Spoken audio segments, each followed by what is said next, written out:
মাধ্যমিক last minute সাজেশনের video তোমাদেরকে দিচ্ছিলাম। আমি তোমাদেরকে পরপর 3টি ভিডিও দেব। আজকের ভিডিওতে আমি তোমাদেরকে বলবো যে কোন কোন প্রসেসগুলো করবে, কোন বায়োগ্রাফিগুলো করবে এবং কোন স্টোরিগুলো তোমরা তোমাদের আপকামিং মাধ্যমিক এক্সামের জন্য লাস্ট মিনিট হিসেবে গুরুত্ব দিয়ে করে যাবে।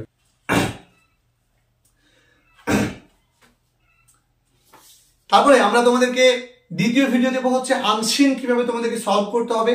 সেই আনসিন সলভ করা নিয়ে একটা ভিডিও তোমাদের দেব। সেই সঙ্গে ওভারঅল কিভাবে এক্সাম দেবে সেটা নিয়ে তোমাদের একটা ভিডিও দেবো। এবং যদি পারি আমি তোমাদেরকে তোমাদের যে মাধ্যমিক এক্সাম হবে এই মাধ্যমিক এক্সাম রিলেটেড তোমাদের বিভিন্ন যে রাইটিং আনসিন রাইটিং আসে, যেগুলো আনকমন আসে, সেই আনকমন রাইটিং গুলো কিভাবে করবে সেগুলো আমি তোমাদেরকে দেখাবো। আর যারা আমাদের কাছে মক টেস্ট দিতে চাও তোমাদের জন্য একটা মক টেস্ট আমরা অ্যারেঞ্জ করব। মক টেস্টটা আমরা তোমাদের বৃহস্পতিবার নেব। তোমরা যে কোনো সময় আমাকে হোয়াটসঅ্যাপে মেসেজ করতে পারো। সেই মেসেজ যে আমি তোমাদেরকে কোশ্চেনটা পাঠিয়ে দেবো, বা নম্বরটা আমাদের ডেসক্রিপশন বক্সে থাকবে, বা আমাদের চ্যানেলে কিন্তু নম্বরটা দেওয়া আছে। তো তোমরা প্রত্যেকে জানো যে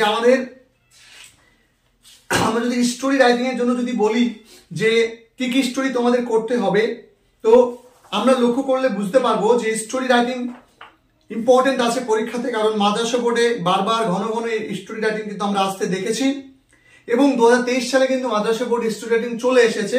2022 সালেও স্কুলে কিন্তু মাদ্রাসা বোর্ডে কিন্তু এই স্টোরিটা চলে এসেছে। সুতরাং স্টোরি কিন্তু খুব একটা গুরুত্বপূর্ণ মাদ্রাসা বোর্ডের জন্য আমি দেখতে পাচ্ছি না। তাহলে তবুও তোমরা যেগুলো করে যাবে, এবং স্কুল বোর্ডের ক্ষেত্রে তোমরা দেখেছো যে 2017-তে এসেছে, 19-এ এসেছে, 22-এ এসেছে। তা তোমাদের বেলায় কিন্তু আসার একটা তীব্র সম্ভাবনা লক্ষ্য করা যাচ্ছে।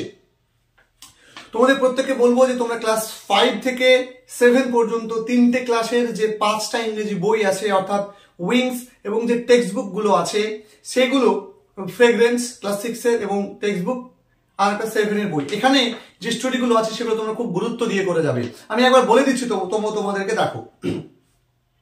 তোমরা যেগুলো করে যাবে সেগুলো হচ্ছে ব্লু জ্যাকেল করে যাবে শেষ মুহূর্তের জন্য, একদম শেষ মুহূর্তের জন্য বলছি, ব্লু জ্যাকেল করে যাবে। ঠিক আছে, রবার্ট ব্রুস অবশ্যই তোমরা দেখে যাবে। তোমরা দেখে যাবে রিয়াল মাদার দেখে যাবে, লায়ন অ্যান্ড মাউস দেখে যাবে, কিং অ্যান্ড স্পাইডার এটা দেখে যাবে। তারপর তোমার সান অ্যান্ড দ্য উইন্ড দেখে যাবে, কিং সোলোমনস উইজডম তোমরা দেখে যাবে, ডগ অ্যান্ড হিজ শ্যাডো তোমরা দেখে যাবে। ঠিক আছে, কার্টার অ্যান্ড দ্য হারকিউলিস দেখে যাবে, ডিজনেস ফিজিশিয়ান দেখে যাবে।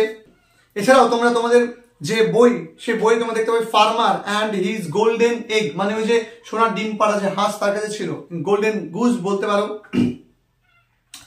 তারপরে তোমরা জ্যাকেল অ্যান্ড ডগ একটা তোমাদের দেখবে যে ক্লাস 5-এর বই 102 পাতায়, উইংস বই এটা আছে, এখান থেকে তোমরা পয়েন্টটা রেডি করে নেবে। সেই সঙ্গে তোমরা hungry Fox and the grapes এইটা তোমরা করে যাবে। ঠিক আছে, মোটামুটি এগুলো তোমরা স্টোরি হিসাবে করে যাচ্ছ।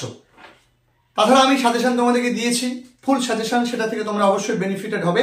এরপরে তোমাদেরকে বায়োগ্রাফির জন্য আমি যেটা বলবো সেটা তোমরা অবশ্যই পিবি সিন্ধু করে যাবে। ঠিক আছে, পিবি সিন্ধু, দীপা মালিক করে যাবে, স্টিফেন হকিন্স করে যাবে, ঈশ্বরচন্দ্র বিদ্যাসাগর করে যাবে, ডক্টর এপিজে আব্দুল কালাম তোমরা করে যাবে। আমরা শুধুমাত্র মাদ্রাসা বোর্ডকে বলছি, কারণ স্কুল বোর্ডে যেহেতু 2023 সালে বায়োগ্রাফি চলে এসেছে, তাই তোমাদের বায়োগ্রাফি করার কোনো প্রয়োজন নেই। নীরাজ চোপড়াটা করে যাবে। ঠিক আছে, লতা মঙ্গেশকর করে যাবে, সত্যজিৎ রয় করে যাবে। সে সঙ্গে আমি তোমাদেরকে বলে দিয়েছিলাম স্যার সৈয়দ আহমেদ খাঁ করে যাবে। এরকম বেশ কিছু গুরুত্বপূর্ণ তোমার বিষয় তোমাদেরকে করতে হবে। ঠিক আছে, এই বেশ কিছু গুরুত্বপূর্ণ জিনিসগুলো যেগুলো আছে সেগুলো তোমাদেরকে করতে হবে। তোমরা বিভিন্ন তোমাদের টেস্ট পেপারে দেখেছো, আমি ফাইনাল সাজেশন তোমাদের দিয়েছি, তোমরা মোটামুটি এগুলো করে যাও। আমার মনে হয় যে এপিজে আব্দুল কালাম তোমাদের হয়তো এক্সামে আসতে পারে, বা এই যে রিসেন্টলি নীরাজ চোপড়ার কথা হয়েছে, বা আরো বিভিন্ন আমরা পেয়েছি, এগুলো তোমরা মোটামুটি করে যাও। প্রসেস রাইটিং এর সম্ভাবনা যদিও কম এক্সামে আসার জন্য, তবুও তোমাদের প্রসেস রাইটিংটা আমি বলে দিই যে এই প্রসেসগুলো তোমরা একটু গুরুত্ব দিয়ে এবছরের জন্য দেখে যাবে। মিক্সড স্যালাড দেখে যাবে, পটেটো চিপস মেকিং দেখে যাবে, ব্লাড ডোনেশন ক্যাম্প কিভাবে অর্গানাইজ হয় সেটা তোমরা দেখে যেও। ঠিক আছে, তারপরে তোমরা দেখে যেও কিভাবে শপ মেকিং করা হয়, নিউজ পেপার কিভাবে পাবলিশড হয়, কিভাবে লাইব্রেরি থেকে বই ধার করতে হয়, হাউ টু বড়ো বুকস ফ্রম লাইব্রেরি তোমরা করে যাবে, বিল্ডিং কনস্ট্রাকশন করে যাবে, হাউ পোস্টাল সিস্টেম ওয়ার্ক তোমরা এটা দেখে যাবে, ঠিক আছে। তারপরে হচ্ছে গোবর গ্যাস তোমরা করে যাবে, হ্যান্ড স্যানিটাইজার মেকিং তোমরা করে যাবে, হ্যান্ডমেড পেপার তোমরা করে যাবে, রিসাইকেল অফ ওয়েস্ট প্লাস্টিক তোমরা করে যাবে। মোটামুটি তোমরা এগুলো করে যাবে, আশা করি তোমরা এখান থেকেই কমন পেয়ে যাবে। তো এই হচ্ছে আমাদের যে বাকি আমাদের সাজেশন ছিল রাইটিং এর বিষয়ে, টোটাল আমি একটা ভিডিওতে তোমাদের বলে দিলাম। অনেকগুলো ভিডিও দিলে হয়তো আমাদের ভিডিও দিতে লেট হয়ে যাচ্ছে, এই জন্য তোমাদেরকে আজকে আমি এই বিষয়ে একটা ভিডিও করে দিলাম। এগুলো রেডি করে ফেলো, দেখা হবে তোমাদের সঙ্গে পরবর্তী ভিডিওতে। ভিডিওটা ভালো লাগলে ভিডিওটাকে লাইক, কমেন্ট এবং বন্ধুদের সঙ্গে ভিডিওটাকে শেয়ার করে দিও। ধন্যবাদ।